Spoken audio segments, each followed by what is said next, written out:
Have you ever found yourself wondering why a life-saving drug can cost an absolute fortune while a ticket to see your favorite band sells out in just minutes? Or maybe you've heard the fierce debates about raising the minimum wage. Well, all of these questions, they really boil down to one of the most fundamental tensions in all of economics, this constant tug-of-war between what's efficient and what's fair. Today, we're going to dive deep into the elegant and sometimes kind of brutal logic of how markets try to solve these problems and what happens when we as a society decide their answers just aren't good enough.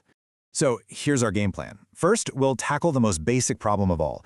How do we decide who gets what when there just isn't enough to go around? Then, we're going to get into the minds of both buyers and sellers to really understand what makes a good deal for each of them. From there, we'll see how all of this interaction creates a so-called efficient market. Then, we'll explore all the reasons why those markets can fail, or why the results can feel deeply unfair. And finally, we'll put all this knowledge to work by looking at two really hot-button issues: rent control and the minimum wage. Okay, let's get right into it. At the absolute heart of economics lies a simple, unavoidable truth: scarcity. There just isn't enough of everything, whether it's time, money, or resources, for every single person who wants it. And because of this one simple fact, every society, from ancient civilizations to our own, has to figure out systems for allocating whatever it has. And there are, of course, tons of ways to do this. In our economy, the one we see most often is market price. If you can afford that Gatsby, hey, it's yours. But these other systems are all around us every day. A command system, well, that's when an authority figure decides, like your boss telling you what projects to work on. We use majority rule all the time when we vote. A contest gives the prize to the winner. Just think of the Springboks winning the World Cup. Then you've got simple stuff like first come, first served when you queue for a new phone, or lottery for random chance. Sometimes resources are allocated based on personal characteristics, and if we go way back, the oldest method is just plain old force. The thing is, each one of these methods creates different winners and losers. Right, so to really truly understand how a market system works its magic, we need to get inside the heads of the two main players, the buyer and the seller. And to do that, we need to get a solid grip on three core ideas: benefit, cost, and this really powerful concept called surplus. Let's start with you, the buyer. For any purchase you're thinking about, I want you to imagine two numbers. First, there's the value. This is all about what you get. It's your personal, subjective feeling of benefit. And the best way to put a number on it is to ask yourself, what is the absolute highest price I would be willing to pay for this? On the other side, you've got the price. That's the number on the price tag, what you actually have to hand over. Okay, so the magic really happens in the gap between those two numbers. When you pay less for something than what you decided it was worth to you, you get what economists call a consumer surplus. Just imagine you were willing to pay, say, 100 Rand for a movie ticket because you're dying to see it, but you managed to snag one for 70 Rand. That 30 Rand difference, that is your consumer surplus. It's the measure of the value you personally gained from the deal. It's your personal win. Now let's flip things around and look at it from the other side of the counter. For a seller, there's a very similar dynamic at play. They have a cost, and this includes everything the firm gives up to produce one more unit of a good, materials, labor, electricity, the whole shebang. And then, just like you, they have the price, which is the money they actually get when they sell it. So you guessed it, just like with consumers, there's a seller's version of that win. It's called producer surplus. If it costs a coffee shop, say, 15 Rand to make a cappuccino, ingredients, labor, the cup, and they sell it to you for 25 Rand, their producer surplus on that one cup is 10 Rand. It's the extra cash they get over and above their cost of production. And when you add that up for everything they sell, you get their total gain from being in the market. Okay, so we've got buyers running around looking for their win, that's consumer surplus, and we've got sellers trying to get their win, producer surplus. So what happens when we bring millions of these buyers and sellers together in a big competitive market? Well, something pretty remarkable, actually. The market, just through this constant push and pull of all these people making deals, finds this point of balance we call equilibrium. This is the magic price where the number of things people want to buy exactly matches the number of things firms want to sell.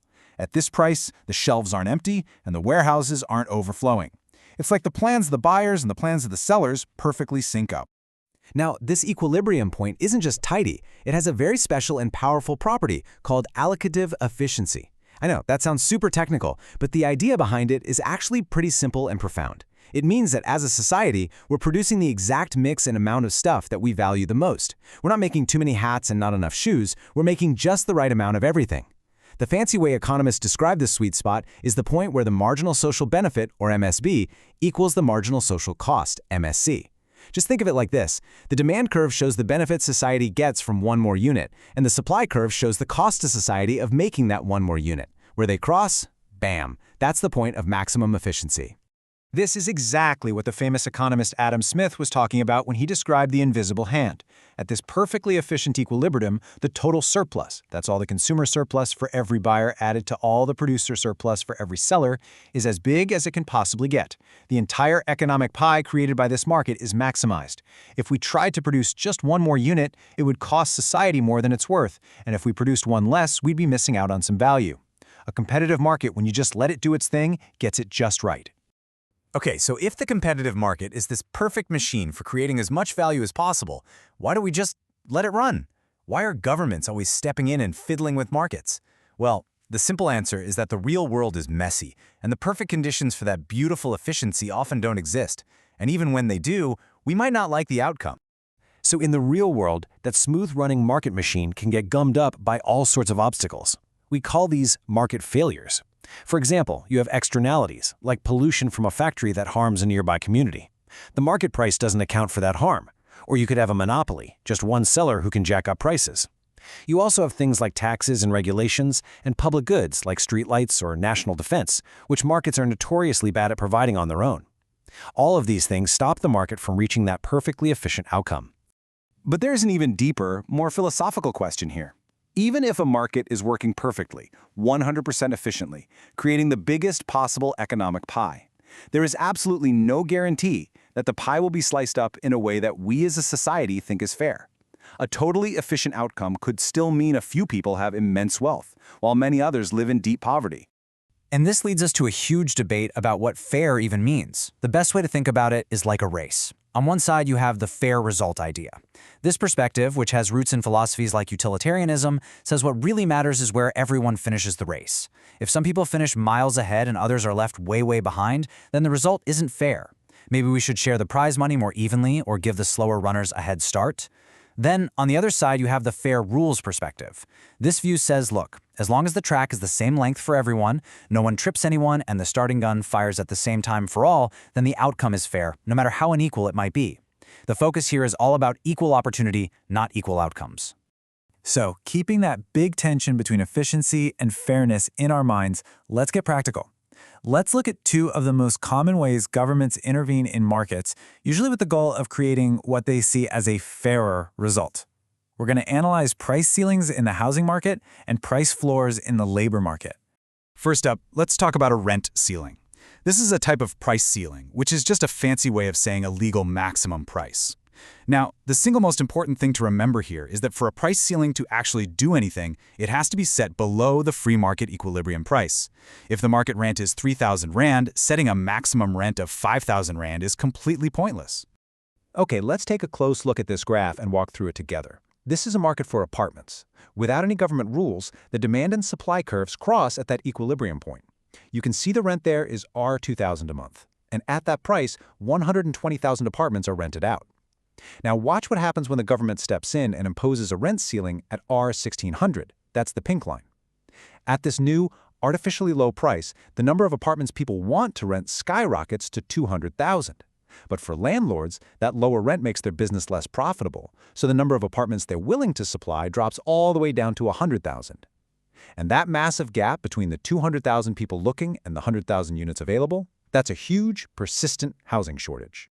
Now, this shortage isn't just an inconvenience. It creates some serious economic inefficiency. Let's break down this new graph. The shrunken blue area at the bottom, that's the new, smaller producer surplus. Landlords are clearly worse off. The new consumer surplus is that green area. Now, for consumers, it's kind of a mixed bag. The 100,000 lucky people who actually find a rent-controlled apartment are very happy. But look, 20,000 people who would have had an apartment at the old market price are now left out in the cold. But the most important piece of this puzzle is that gray triangle. That is the deadweight loss. The best way to think about it is as pure economic waste. It represents value that is lost to society forever. Because mutually beneficial trades, those 20,000 apartments that renters wanted and landlords were willing to supply, are now illegal and simply cannot happen. The whole economic pie has gotten smaller. Okay, now let's look at the mirror image of a price ceiling. We're going to talk about a price floor, and our example is the minimum wage. A price floor is just a legal minimum price. And just like the ceiling, for a minimum wage to have any real effect, it has to be set above the natural equilibrium wage. Right, let's trace the logic on this graph, which shows the market for low-skilled labor.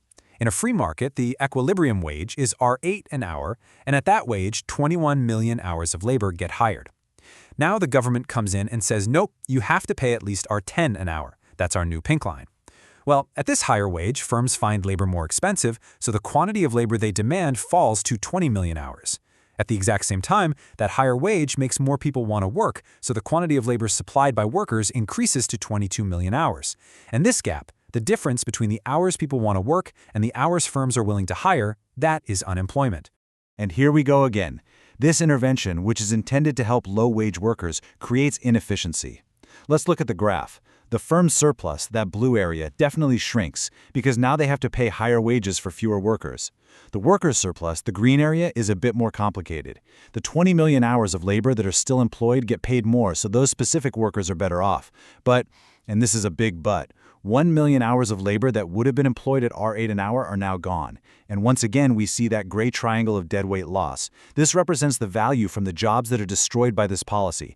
Jobs that firms were willing to offer and workers were willing to take at a wage somewhere between R8 and R10, but which are now illegal. And this brings us right back to that central, really difficult trade-off. You see, interventions like rent ceilings and minimum wages, they almost always come from a good place, a desire for a fairer, more equitable society. The goal is to help people, but as the economics clearly shows, these policies often come with a cost. They create inefficiency, they create shortages, they create unemployment, and they create a deadweight loss that literally shrinks the total economic pie available to everyone. So the real question for any society isn't a simple choice between efficiency or fairness. The real question is, how much efficiency are we willing to sacrifice in our pursuit of what we believe is fair? There's no easy answer to that, and it's a debate that sits at the very heart of our most important and difficult political decisions.